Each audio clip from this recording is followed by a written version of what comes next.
listening to the Read-Aloud Revival podcast. This is the podcast that inspires you to build your family culture around books.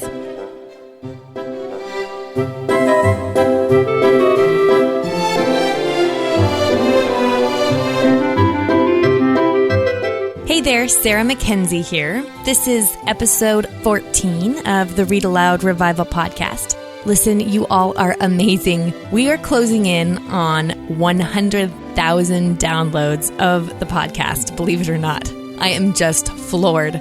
Recording this podcast has been so much fun for me, and I continue to line up really awesome guests for the show, so I'm looking forward to a lot more happening here at the Read-Aloud Revival. What I continuously hear from listeners is that the podcast is encouraging you to realize that those small, seemingly insignificant moments of reading aloud are completely worth the effort. They are. It does sometimes take Herculean effort to drum up the enthusiasm to read aloud with our kids, but it's worth every ounce of energy you put into it. The response to the Read-Aloud Revival Jumpstart Challenge has been fantastic, and there are tons of great conversations happening in the Facebook community. If you haven't gotten in on the Jumpstart Challenge to kickstart a read aloud habit in your home in just 5 minutes a day, head to readaloudrevival.com and get in on that.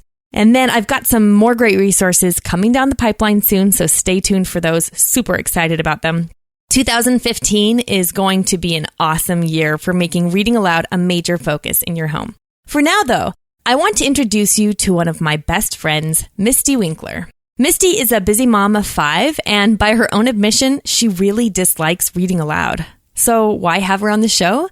Because she's managed to create a culture of shared reading in her home anyway. She's going to encourage and inspire you, especially if you just don't enjoy reading aloud much, but are trying to drum up the enthusiasm to do it anyway. And she gives excellent practical tips to basically get out of the reading aloud any way you can.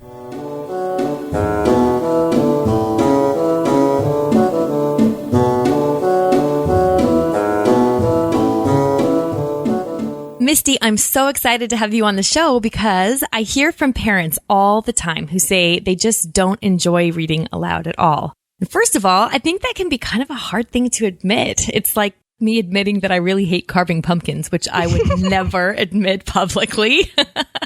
So tell me a little bit about your experience with reading aloud. You mean some people like carving pumpkins? That's word on the street. I don't know. Well, I don't like carving pumpkins, and I don't like reading aloud. I guess I'm a double unfun mom. But my parents did read aloud to us when I was growing up. I remember all the Little House books and Johnny Tremaine and Sarah Plain and Tall. Remember, my dad read aloud Narnia, but when we were older, he also read us Hitchhiker's Guide to the Galaxy. Oh, interesting. I've never read that. Okay. Oh, yeah.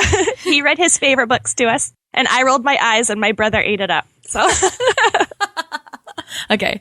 So I definitely grew up knowing that reading aloud was a great thing to do together and a normal thing to do. But in our family, my husband is actually the one who does most of the reading aloud. Even before we had kids, he would read aloud to me, which was fun. You know, P.G. Wodehouse or other novels. We'd sit in the evening together and I'd crochet and he'd read aloud. You know, he can do voices and expression and he just reads aloud very well. Right. Okay. And I realized that when he reads a book aloud, the book makes more sense than it did when I was just reading it on my own. Oh, interesting. Because some of that expression and is an interpretation. When you're reading aloud, you're interpreting the story in a certain way, and that makes it more comprehensible. Yeah, that's a good point. And that was one of my problems with being the reader. I felt like when I read aloud, the story made less sense and not more. Well, you said before that you have zero flair for the dramatic, I think. Zero. Okay. It really comes through with the reading aloud. Okay.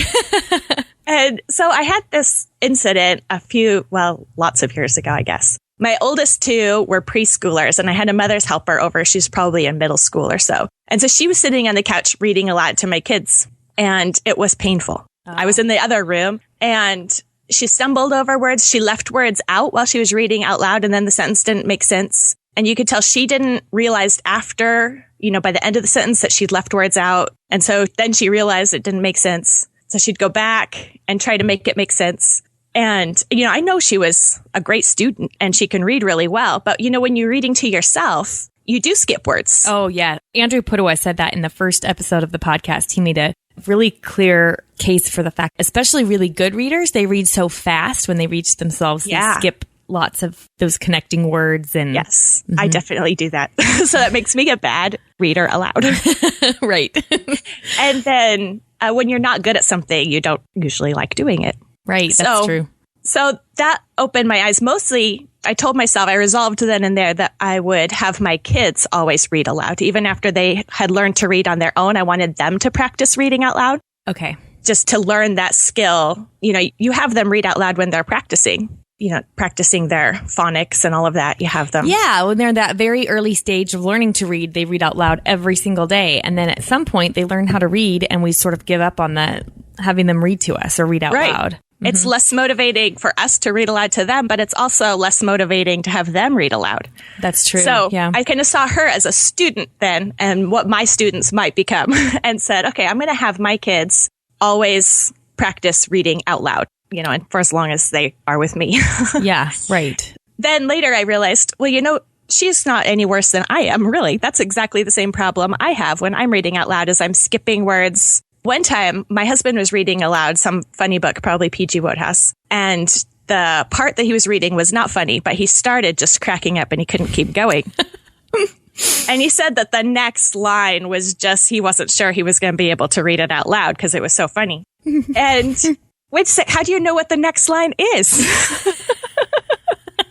And all of a sudden you realize he's reading ahead while he's reading out loud. He's reading ahead, you know, so his eyes and his mind are reading ahead from what his mouth is saying. And I totally cannot do that. I just can't. I've tried, and my words get all mixed up. And so I think that's kind of the key to the skill of reading out loud, is being able to know what's coming so that you know how to say what you're reading. Oh, I think you're right, because I know when I'm reading out loud, I'll skip ahead because I need to know which voice I'm supposed to use, you know, especially if they're very different from one another. But, you know, interesting, Alice Ozma, who wrote The Reading Promise, My Father, and the books we shared. I had her on episode, I don't remember which one now. I want to say that was a great one. 12. Yeah. Yeah, she's so great to talk to. Her dad rehearsed every single day. He read to her every single day for over 3,000 days in a row. And he rehearsed the selection before he read it to her. And that just amazed me. I thought, oh my goodness, but wow, I would probably do really well to do that. It's not realistic, so I won't, but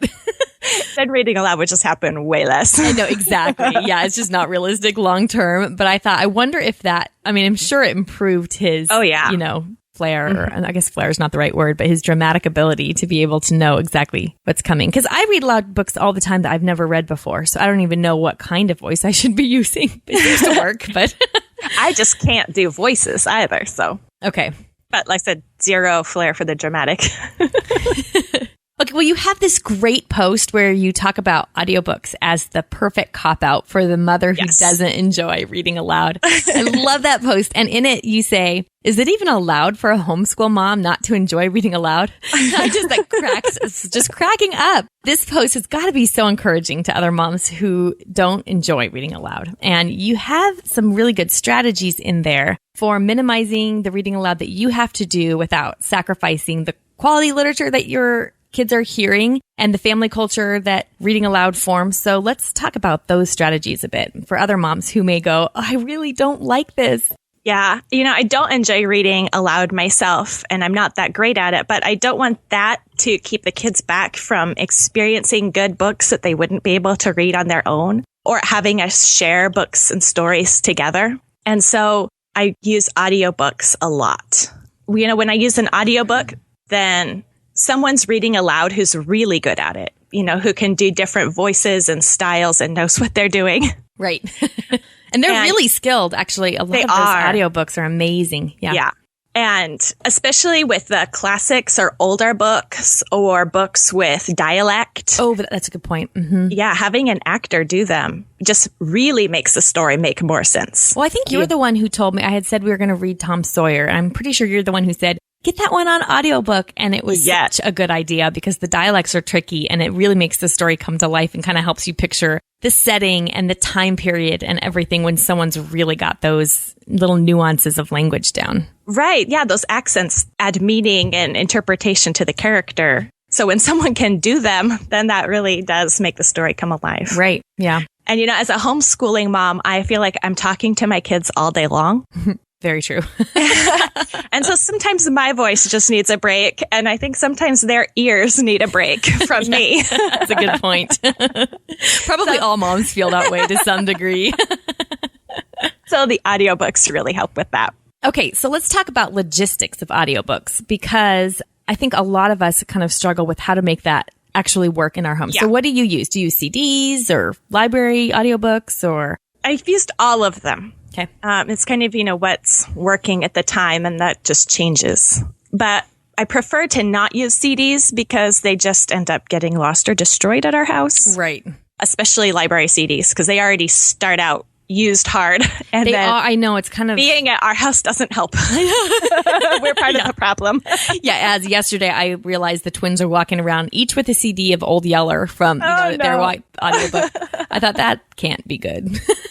But now our library has a digital system called Overdrive, and we can check out audiobooks digitally. So over the internet and just download them. And then they can't be overdue either. They just go away from your account. I love that. It's so nice. Yeah. We have Overdrive at our library too. And I also love how I don't have to take my kids into the library and get stuff. It's just downloadable online. I'll put a link in. I'm actually looking at the website right now to see if I'll put the link in so people can see if their library has this program, but it's... Yeah. Or they could probably even ask at some point, do you have Overdrive? Because I think that's the main one that libraries use. I think you're right. So yeah. That's been really great. And then do you get CDs? I often put them into the computer then, so they're digital, and I can put them onto iPods or that sort of thing. I found CD boomboxes. I've had a few, and they just don't seem to last very well, at least, at our house. And they aren't cheap still. Not that, I know, it's kind of interesting because a lot of people don't even have them anymore. So you'd kind of think it'd be like a cassette player that you'd be able to... That's what I was expecting. So when you put your CD in your computer and then you can put that on an iPod, how does that work? Well, I stick it in and it, writes it to the drive of the computer. And then you just drop it. So then it's in iTunes. Oh, cool. I don't think I've ever tried that. Okay. I will have to do that. Our library has these little MP3 players that they'll contain like an entire story on one MP3. Playaways. Yes, that's what they're called. Yes. That's right. I love those. I do too, because then during rest time, I can give my 9-year-old son one, Cricket in Times Square or something on the Playway, and he can just put some headphones on and go up to his room and play with Legos and listen. Because the kids all like to listen to those too during chore time sometimes, although I don't always allow that because sometimes then I'll find them. Yeah, during chores doesn't always work out. All of a sudden you realize they're like sitting over against the wall, looking out the window, spacing off, and there's still crumbs all over the floor. Okay, so I think you have said that you have some old iPod shuffles too. Can you tell me about that? Yeah, so when I get CDs or audiobooks off Audible, I love Audible. I'm pretty sure it's first generation iPod shuffles. So they are little sticks and they have no screen and they have no options. Very nice. You just play. And so I could give those to even the 4-year-old and he can push play. And actually you can change the settings on them to even lock the volume so they can't blast themselves out. Oh, that's good. It's in the settings. Yeah. And those are probably pretty inexpensive, actually, if you got a used iPod shuffle, because so few people are using those now. I found those for $10 on Craigslist. Oh, very good idea. You have to get them pretty much on Craigslist or eBay or something like that because they're so old. Right. But yeah, they're cheaper than boom boxes, which is why I did that. And then, they're just this little stick. They really can't be ruined. They can't be messed with or... Mm-hmm. You load those with things that you get on Overdrive or from the library that you've put on the hard drive or something. Yeah, or Audible audiobooks. Oh, yes, right. So I try to get them all onto the computer, and then I can hook whatever iPod up to the computer and change out what's on the iPod. Very cool. Okay. Yeah, so the other thing is that I think you've used some different speakers too before, like to put your iPod on if you want to have everybody listen to the same story at once. Is that right? Yes. Well, my husband installed whole house speakers. Oh, that's awesome. So that I can just set, use these speakers instead of the computer speakers, and then it blasts on the main level.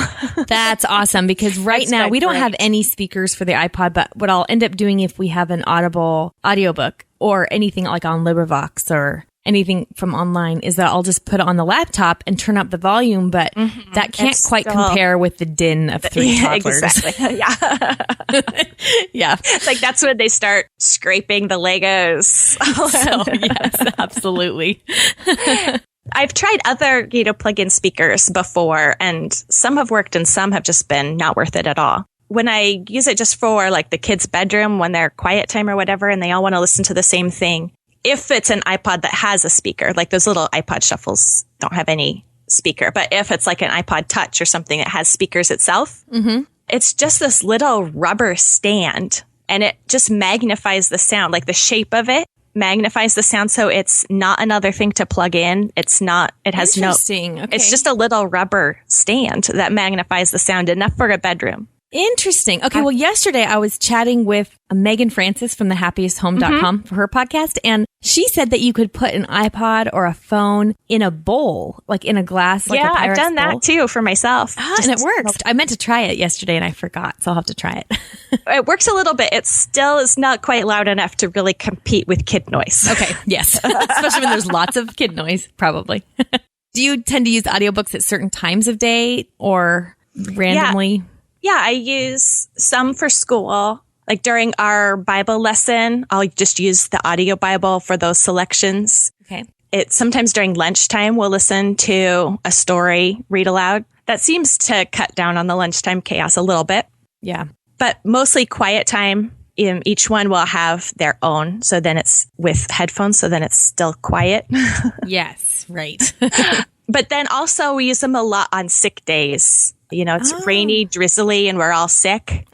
Yeah, everyone can do a then puzzle. Everyone can have, do a puzzle, cuddle up with a blanket, and I'll just turn on an audiobook over the speakers. And nice. Okay. One of the ways I've been using audiobooks this year is to get in some of our subjects that I'm having a harder time getting to. So we do science we all do the same science program. And so we got our science textbook. We actually found an audiobook for it. Yeah. Oh, you have to send that to me. Yeah, it's the Apologia. Oh, they have those on audiobook? Just one. They just have the Human Anatomy, Exploring Creation with Human Anatomy, or I should have that title up. I'll link it up in the show notes. But yeah, they have, it's actually on Audible for not very much, like $15 or something. You know what? I just got on Audible. I haven't listened to it yet, but we have the whole story of the world set on audio. Yeah. We love those. And often I'll keep those ones in the car. Of course, we listen to audiobooks in the car. And so we'll often get through the whole 4-volume thing, in a few months, just listening to it in the car. That's great. But I just saw on Audible that they have the audiobooks of Susan Wise Bauer's adult history books, the big, giant, thick ones. I tried to read one time and I got like 2 chapters in, and it took me 2 months to get 2 chapters in. Right. Okay. So for our listeners, the story of the world is a set of history narratives. It's really like history told in story form. It's fabulous. Written by Susan Wise Bauer from Peace Hill Press and read aloud by Jim Weiss, who I interviewed for the podcast on episodes 4 and 5. And he is just spectacular and really, really skilled at reading aloud. Great to listen to. Yes. And Susan Wise Bauer also wrote a set of history books for adults to read. And that way you could, a lot of us feel like we didn't get a great history education ourselves, or we don't know how to answer our kids' questions, or we just want to have a better understanding ourselves. And so I think they're tied in the same time frame as there are 4 volumes, just the same. Although I think, Story of the World is great for self-education too. Yeah, right. Exactly. Exactly. Yeah. So those ones, you said those are on Audible? Yeah. Oh, awesome. Yeah. I will link those. Okay. That's awesome. I've started using my credits for those, and I'm thinking those will be great for high school. Definitely. That would even be great for me just to listen to a chapter from whatever we're learning about in history at the times, because a lot of the time I feel like my kids then have questions and I go, we'll look that up, which we invariably never do because, Well, and the Story of the World audiobooks are great. I have friends who don't homeschool who still listen to those, just in the car or whatever as a great supplement. They are really great. Okay, so that leads me into my next question for you, which was audiobooks for you as the mom, because I think that is something, one of the things we've talked about before is the need to really model the fact that reading aloud is not just a babyish kind of for kids activity. And so I love listening to books. And so I would love to hear about what you listen to. One of my favorite things to listen to on audio is actually Charles Dickens. Yes. I had a really hard time with his novels, just reading them on my own. And partly that was the dialect thing. And so I got an audiobook one time from the library, and it made more sense listening to it than it did reading it, because the interpretation of the reader gave life to those accents. And I couldn't, from the dialect, interpret what kind of an Old English accent that was. Right. But hearing it, then I can draw on movies or whatever I've seen and go, oh, I think I know that, that accent does kind of mean lower class, or, those accents are communicating something about the character that I can't understand reading it. Yes, but I can listening to a great rendition of, I don't know if rendition is the right word, but a great David Copperfield this summer. I never quite finished it. It's still on my iPod. I need to finish it, but it was really enjoyed it. And I do think there was a lot I would have missed not having heard it. Yeah. And then when I'm listening to a long Les Mis on audio. Okay. So then those sections that are just history or really long description, I could just keep washing the dishes, keep folding the laundry, whatever. They just roll on by and I get what I can, but it's not that temptation to skip.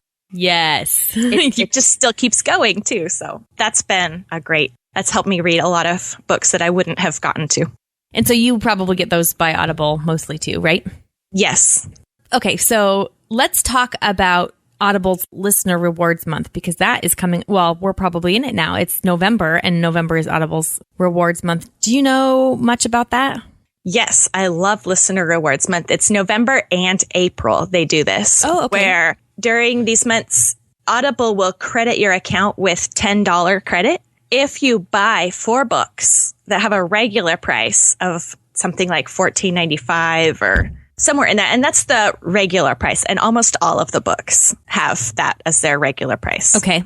You buy 4 books and then you get a $10 credit. But the word buy can actually be very loose, because even using a credit counts as buying one. Oh, interesting. Okay. So even if you already had 4 credits and you just used them in a Listener Reward Month, you would get $10. Cool. Credit. Okay. But there are also ways to get audiobooks on Audible for free or 99 cents. And those count towards those 4 books. So that's awesome. So you have this in posts, right? You've written a couple posts on how to do this? I do. I have a post that has the screenshots and how to find the cheap books and just walks you through how to get the $10 credit. And then with the list of free or 99 cent audiobooks, you can also get a ton of books for that $10 credit. Awesome. Okay. I'll make sure I link to those in the show notes so everybody can find that, because that's awesome. I remember seeing that when you first wrote it, and I still don't think I've totally taken advantage of all the little tips you had in those posts. I'm going to have to go back and look myself. Yeah, I now have a large library on Audible.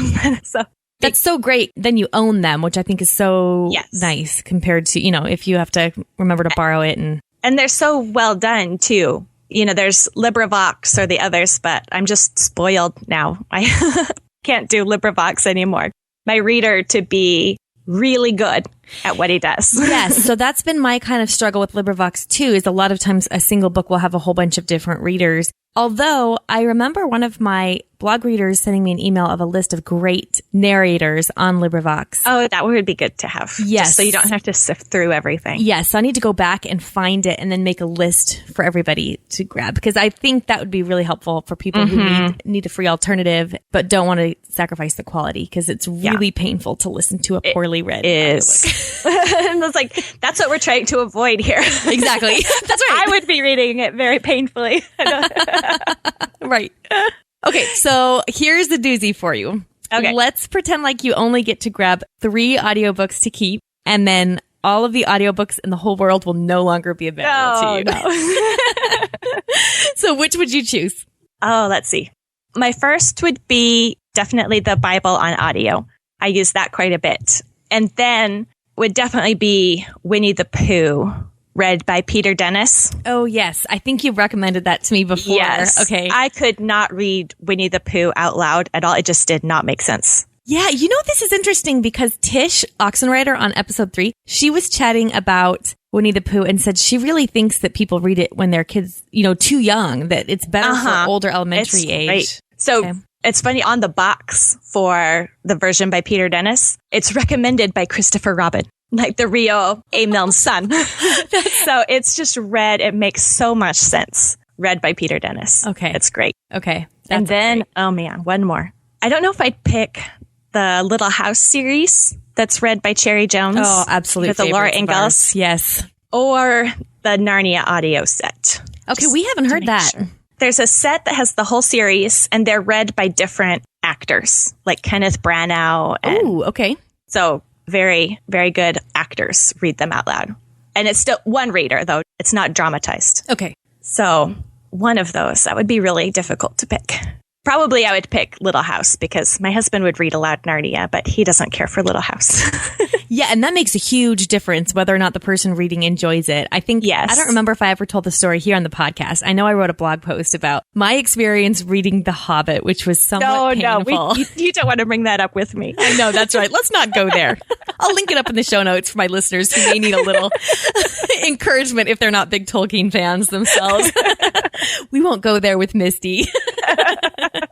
Well, Misty, this has been awesome. Thank you so much for chatting with me today. And I'll make sure that everybody can find your posts because you have some really great resources for people who are looking for audiobooks and a ton of encouragement for those who do not enjoy reading aloud but want the culture of reading aloud in their home. So really super encouraging to know that that's possible and totally doable. All right. Thanks, Sarah. Thanks.